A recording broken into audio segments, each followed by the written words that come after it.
আজকে তোমাদের দেখাবো বিকাশ অ্যাপ ছাড়া কিভাবে সেন্ড মানি করতে হয়। তাহলে চলো বন্ধুরা ভিডিওটি শুরু করা যাক।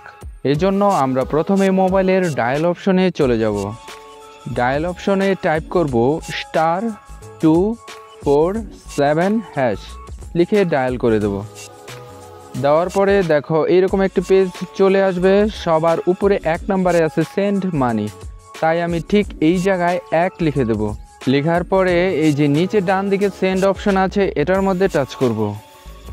এরপর এন্টার রিসিভার বিকাশ অ্যাকাউন্ট নাম্বার, অর্থাৎ তুমি যে নাম্বারে সেন্ড মানি করতে চাচ্ছ সেই নাম্বারটি এই জায়গার মধ্যে লিখে দেবে।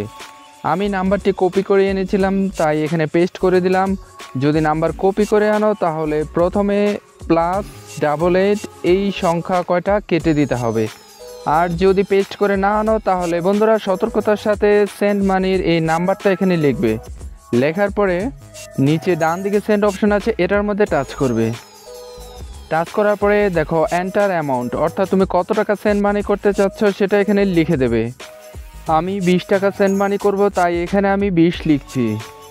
লেখার পরে এই যে নিচে ডান দিকে সেন্ড অপশন আছে এটার মধ্যে টাচ করবে। এরপর দেখো এন্টার রেফারেন্সে এখানে তুমি তোমার নাম লিখে দেবে, তাহলে যার কাছে সেন্ড মানি করবে সে খুব সহজেই বুঝতে পারবে সেন্ড মানিটি কে করেছে। তুমি যদি নাম লিখতে না চাও তাহলে 1 2 3 4 যে কোনো একটা সংখ্যা লিখে দেবে। লিখে দেওয়ার পরে যে নিচে ডান দিকে সেন্ড অপশন আছে এটার মধ্যে টাচ করবে।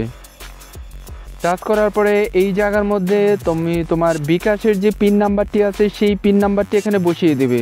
বসিয়ে দেওয়ার পরে যে নিচে ডান দিকে সেন্ড অপশন আছে এটার মধ্যে টাচ করবে। টাচ করার পর বন্ধুরা তোমার সেন্ড মানি কিন্তু সম্পন্ন হয়ে গেছে, অর্থাৎ তুমি যার কাছে টাকা পাঠাতে চাচ্ছ তার কাছে কিন্তু টাকা চলে গেছে। বন্ধুরা এভাবে তুমি খুব সহজেই বিকাশ থেকে সেন্ড মানি করতে পারো কোনো রকম ঝামেলা ছাড়াই। আশা করি বন্ধুরা বুঝতে পেরেছো। ভিডিওটি যদি ভালো লাগে তাহলে লাইক কমেন্ট শেয়ার এবং সাবস্ক্রাইব করার অনুরোধ রইল।